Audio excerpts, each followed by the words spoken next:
On today's episode of The Front Row, we are at the Silent Wings Museum here in Lubbock, and our special guests are Sharon McCullar, who is the curator of the museum, and Tanis Blount, who is our education director for many things, including Silent Wings, right? Yes. Exactly. Great. Well, welcome to you both. Thank you so much for being on the show today. I'm glad to be here. Thank you. Sharon, let me begin with you.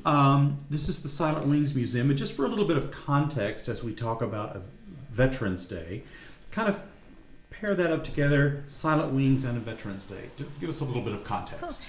The Silent Wings Museum is actually a specialty museum that concentrates on the story of the American World War II glider pilots. So our exhibits and programs throughout the year concentrate on that particular story of the accomplishments of that specially trained pilot. But for Veterans Day, we expand that a little bit and make sure that what we're doing is honoring veterans of all conflicts and all branches of service. And so our Veterans Day event is an effort to make sure that all feel appreciated and included that day. Right. And this is an ongoing thing. You've done a Veterans Day Remembrance here for quite a while, right? Yeah, the museum will have been in Lubbock in 25 years in 2027. So it came to Lubbock in 2002. And I believe they had a Veterans Day that first year in 2003. And it kind of got bigger from there. So we're going on 23 years of having a Veterans Day remembrance at the Silent Wings. And so this has become a real staple thing Yes. to do every single year. Great. Tanis Blount, so Yes. for Veterans Day, which is coming up, give us a sort of a rundown of the day and the activities here at the Silent Wings Museum. Sure thing. Well, of course, we will start off at 11 a.m. with our remembrance ceremony. The mayor will be in attendance giving his address, and then the Estacado High School Color Guard will be with us, as well as All Saints Episcopal Children's Choir to sing patriotic songs for us, and we will move through that remembrance ceremony, remembering our veterans and their sacrifice and service for us. In the evening, we will have the big band performance, which is always a highlight of the year. I think it's probably my favorite event, Sharon. And so I always say the band name wrong. Finessence will be in the house along with Social Lubbock. Lubbock Social Dance, which they come and they kind of do a little, about 5:15 or so, they'll come and do sort of a little demonstration, a little warm up, try to get the early birds kind of on the dance floor, and then throughout the night they do a great job of getting out on the dance floor and getting people moving. Yeah. Social Dance Lubbock's a really cool group to And have. so it's really exciting to see in our environment, have that music from the 1940s, the dancing from the 1940s. To see the museum alive at night is spectacular. I honestly think that is when everyone should see the museum. Wow. And so we will celebrate that spirit of World War II and the can-do attitude and that spirit of survival, even in difficult times. And we will do that with the help of our community, our wonderful volunteers who come out, and then obviously the support of the Helen Jones Foundation. They are incredible supporters of ours, and we're just very, very blessed by them. And so it should be a really fun evening. People can stop and make a poppy to wear or pick up one that's been pre-made for them. They can write a letter of thanks to veterans, and we'll make sure that they get it. Now, we participate in a program called A Million Thanks, which the organization amasses notes of support and encouragement and put them all in a box, and then we send it to the Million Thanks people, and they distribute them to active duty military service members wherever they are. And so they get sort of a random, we love you, we support you, we're thinking about you from Lubbock, Texas, wherever it goes. We don't know where it goes, but Well, that's really cool. Million Thanks is a really cool organization. Very, very neat organization. And coming from a military child, those letters are always so appreciated. So on Tuesday, Veterans Day, people can just come as they wish. Is that right? Yes. The museum will be open at our regular hours from 10 to 5 o'clock, but then we'll extend our hours for the event from 5 to 8. And so it is a free day at the museum.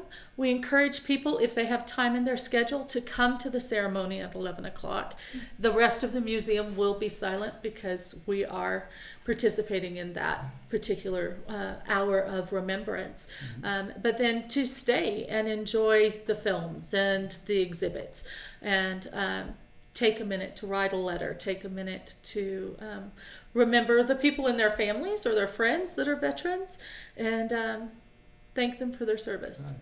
So for the big band and the dance, I'm visualizing the museum itself. Where will that take place? We usually have them set up, if you go in our hangar gallery and you're looking at our CG4A, which is of course the flagship of our collection, off to on the north side of the gallery, we have a small exhibit about the Horsa glider, which is the British cargo glider, and we have a real respect relationship with the British cargo glider pilots.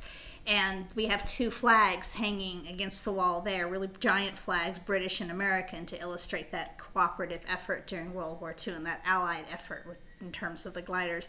And so Finessence usually sets up their bandstand and everything, so that the flags are their backdrop for the evening, and it really makes a really nice presentation of what Veterans Day is about, what the Allied effort in World War II was about, and what the big band era really added to that. And then you can dance under the wing of the CG-4A glider while you're seeing those two flags of two Allied nations behind Finessence. It's really cool. It really is beautiful to be in that hangar gallery, a hangar gallery being where you keep aircraft. And with all of our aircraft on display, looking out across in the evening across to the different airports and the tarmac. It's just a really neat evening, and it's a beautiful setting, especially with our story, since we are talking about pilots.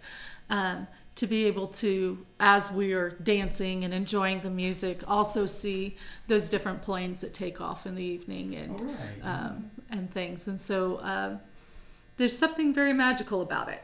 It is. In the dark, while the music's playing, to hear Southwest leave is really kind of cool. It's like that roar, and I'm thinking it's not a commercial aircraft; it's a C-47. It just feels fun to be able to see the airport at night and the Silent Wings Museum kind of all lit up and having a party. Right.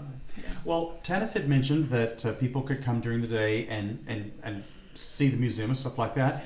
What exhibit do you have at the moment that people will see, actually? The core exhibits all tell that story of the glider pilots, and those change periodically when I get a chance to develop a topic and really make sure that it's accurate and authentic. We change those out frequently, so if you haven't been here in a while, there's something new in the core exhibits. But we have our featured exhibit this year, In the Game Together, Toys for a Nation at War, which concentrates on the toys and games in the Silent Wings Museum collection that the glider pilots felt were important to have as part of their legacy. And those toys and games are teaching people values that they needed to have, inculcating a mindset, a war footing, if you will, through the toy to the game, through the theme of the game, so they can take a moment from the fun of the big band performance or the solemn ceremony when that's done, to kind of look at what toys and games meant to the people of World War II, what it meant to the home front children, and how they were actually supporting those glider pilots through their choice and play. All right. So it'll be great for people to be able to see that and experience that, as well as all of the Veterans Day events. Tanis, if you would take us times, dates, and places one more time for people who are interested. Sure thing. So the museum on Tuesday, November 11th, we're open our regular hours from 10 to 5 p.m. as a free day. At 11 o'clock that morning, we will have our remembrance ceremony. And then at about 5:15 that evening, the Lubbock Social Dance Club will come in, and they will give some free lessons in a little bit of swing dancing. And then at 6 o'clock, the band will begin to play. And We'll be dancing and listening to music and enjoying some light refreshments until about 8 o'clock, when we will kindly have to escort everyone home or out. You don't have to go home, but you can stay here. we will be shutting down Ye Olde Museum and getting ready for a regular day on Wednesday. But it'll be a fun day. It probably is one of, we have 3 days that are probably my favorite, and this is one of those. One of those. Great. Well, Tanis Blount is the education director for not only the museum, but a lot of other organizations as well in the city of Lubbock. And Sharon McCullar is the curator here at the Silent Wings Museum. Thank you both so much for being my guest on the front row today. Hope to see you on Tuesday.